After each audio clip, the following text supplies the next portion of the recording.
You might have seen a video I made previously about why you should buy a Mac instead of a PC. Well, to prove that I'm not just an Apple fanboy, in this video I'm going to talk about why you should go PC instead of Mac.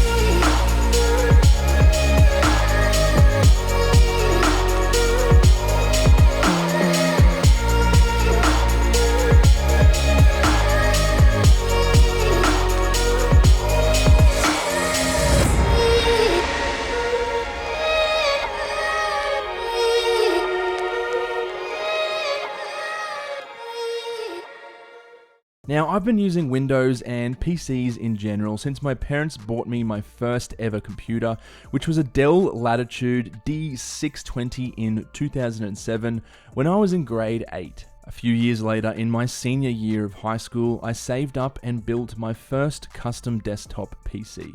Since then, I've always owned both a Mac and a PC at the same time, and I think it's time I gave my personal opinion on the topic. Starting off with probably the main difference between Mac and PC, and that is the price. Now, I'm a firm believer that cheap Windows laptops are almost never worth it. They are almost immediately outdated and always seem to stop working within 2 years. That being said, some of the higher end laptops and those from reputable brands such as Dell or HP can be a very good choice, especially as there are often sales on, something that Apple literally never does. You're paying the full RRP on those bad boys up until the day they are discontinued. The true power of PC though is in its ability to scale price-wise to absolutely anything you want or need. I'm mainly talking about custom-built PCs here, but it also applies to pre-built systems to a lesser extent, and also laptops simply because there's such a huge range to choose from. You can allocate your budget to exact components down to the quality of the case, or choosing to focus on CPU or GPU power. You just can't do this on Apple systems, and if you do want to upgrade for more storage or power, the price is so ridiculously high, it's almost never worth it. There's a reason why people call it the Apple tax. Did I mention I had to sell a kidney in order to make this particular video? Now, I did mention in my previous PC vs Mac video that the resale value of Macs was a huge benefit of that ecosystem, but the sheer customizability of PCs shouldn't be taken for granted and might actually rival the Mac's resale advantages. I still have parts from my original 2011 gaming rig floating around in my own setup, and also my parents' computer that I built for them. The beauty of a PC is that if a new upgraded part comes out or a part dies, you can simply buy a replacement, swap it out with the old part, and sell the old part on eBay or Craigslist. For the last few years, pretty much everything on a Mac computer is soldered onto the motherboard, so that's just not possible. Moving on to the next most obvious reason, and that is of course gaming. You're certainly not going to be buying a Mac just for gaming, but even after 10 years, the gaming experience on Macs still has not changed. Most games don't work, and even if they were compatible, they probably wouldn't run well. I'm a casual gamer, mainly shooter games like Call of Duty, Escape from Tarkov, and Battlefield, and there's no way I can do this on anything other than a PC, nor would I want to. Next is raw power, and this is a topic made very interesting by the recent M1 Max, and also now the rumors about the upcoming M1X release later this year. Currently, if you're looking to build a system to absolutely rip through 3D modeling or animation, editing, intense coding, or even Bitcoin mining, PC is your best choice.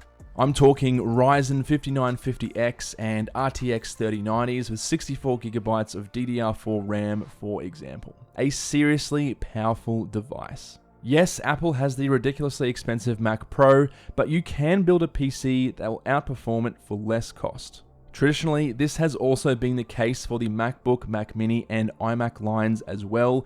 A similarly priced desktop PC will outperform them in almost every way, although, quick disclaimer, the M1 Mac lineup is seriously disrupting this. More on that in a future video.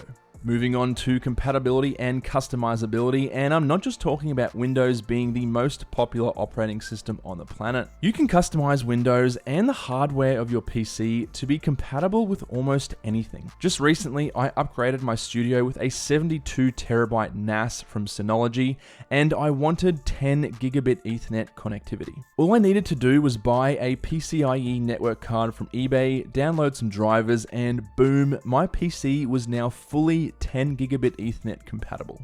Now, some Macs do come with 10 gigabit Ethernet compatibility out of the box, but for 99% of people, they will never ever need this, but they're paying a premium for it anyway. The point I'm trying to make is PC gives you the opportunity to mix and match parts to suit your needs, and especially for people like me, those needs can change as often as every few months. A Mac device has essentially zero customizability once it's shipped from the warehouse. Finally, we have the operating system, which is obviously Windows. I won't touch on Linux in this particular video. I wanted to provide a unique opinion on this particular topic, so I decided to focus on the biggest difference between Windows and macOS in my opinion, which is just simple muscle memory and familiarity. If you're like me and you were born in the mid-90s, or if you're older, you would have grown up using Windows and you're probably very familiar with it by now. In my last video, I talked about how I think macOS is a more stable and user-friendly operating system,